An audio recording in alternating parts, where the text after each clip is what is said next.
perfect beer has to fit the occasion and has to tell a little story. It has to have a beginning, a middle, and an end. First time I came to New York, I was 8 years old. Okay. In 1957. Mm-hmm. I came with my mother and grandmother for the Billy Graham Crusades. Okay. And Mom and Grandma got saved 7 nights in a row at Madison Square Garden, the old Madison Square Garden in Midtown. And I fell asleep 7 nights in a row. So you're out of luck. Yeah, right. I missed the boat. And we went to the last Brooklyn Dodger game at Ebbets Field in Brooklyn. Mm-hmm. We were big baseball fans. Okay. And New York just swept me off my feet.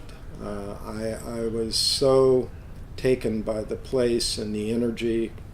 And I knew that someday I wanted to come back here and be part of this. It's kind of funny. I was telling this story to my kids a few years ago, and my mom was visiting. She was 82 years old at the time. And my daughter said, "Grandma, did you ever imagine Steve would have a brewery in New York?" And my mother said, "You know, that trip kind of backfired on me."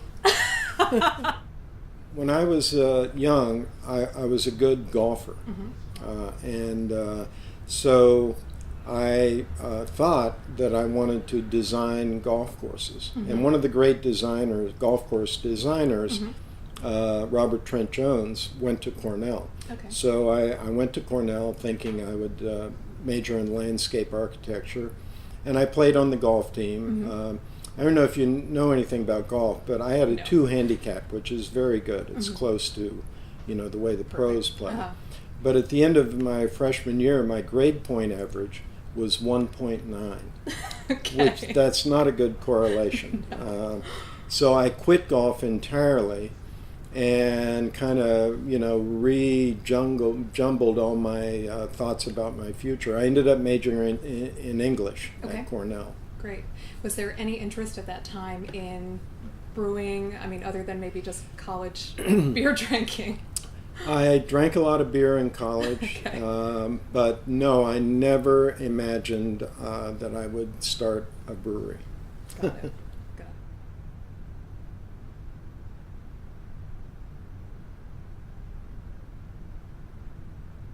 When you came back to Brooklyn, it was because of a Newsday job, or because you had finished your assignment in the Middle East, or what? Actually, it was because my wife said she's had enough of being the wife of a war correspondent.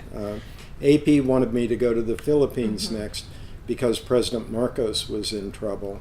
And, that was very exciting to me. I thought it would be fantastic. And Ellen said, "Nope, I've had enough of this. We got 2 kids. We're going back to New York. I hope you come with us, but if not, have a nice life." So she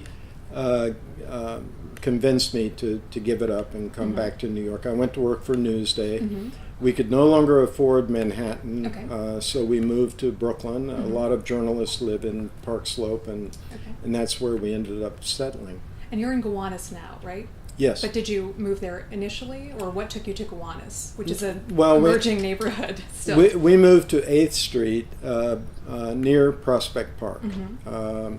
And actually, that was kind of the frontier of Park Slope in 1984.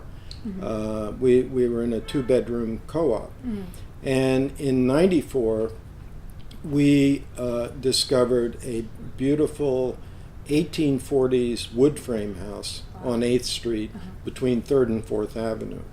And we fell in love with the place and eventually bought it and moved there. And all of our friends in Park Slope were aghast. You're going on the other side of 5th Avenue. Are you insane? But, we had lived in Beirut during the war, lived in Cairo. I think we can handle this. And it's turned out to be a fantastic place to live. Actually, this past weekend we had our 19th annual block party. And it's just wonderful, the diversity of that block and the new people and the old people. And I'm very proud of being part of that community. I was making beer at home, serving it to all my friends and neighbors, and I suddenly started reading about these small breweries, mostly on the West Coast. There were a couple in the East. Up in Albany, there was one. There was one in New York, New Amsterdam.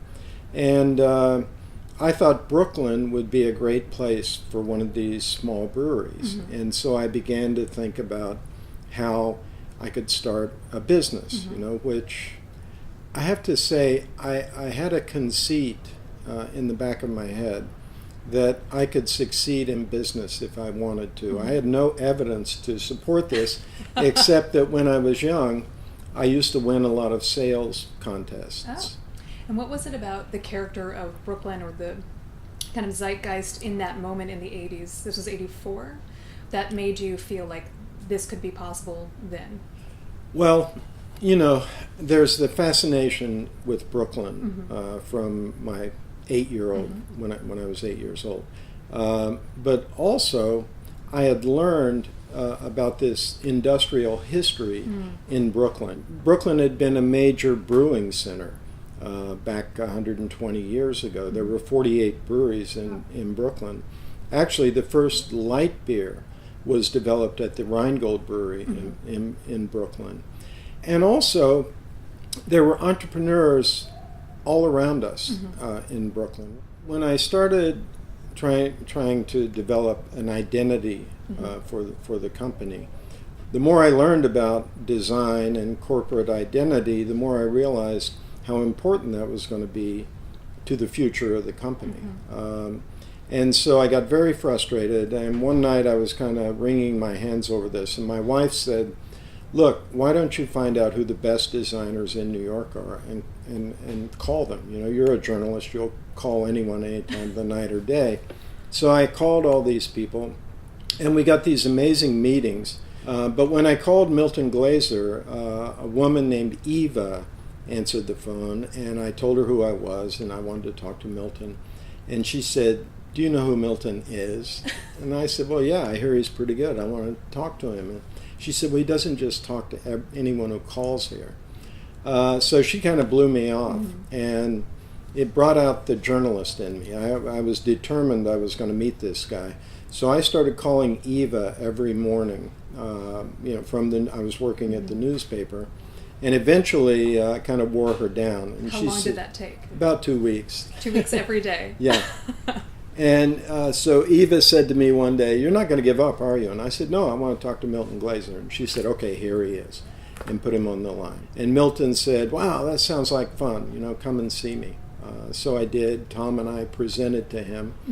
And he, like all the other great designers we talked to, agreed to do the job in exchange for some stock in the company. Actually, when he unveiled the logo to me, I was kind of underwhelmed. It was like, that's all? That's it? And he said, "Look, take it home, put it on your kitchen table, show it to your wife. Don't show it to a lot of people. Just live with it for a week." And I did that. And every morning when I get up and look at that logo, I began to realize how brilliant it was, and how it really kind of crystallized the the history of Brooklyn and the culture of Brooklyn, but it was also kind of a fresh, new image of Brooklyn. My name is Steve Hindy, and my New York state of mind is I love the myriad worlds that I can access here in New York. Who is your favorite New Yorker, dead or alive? Milton Glaser.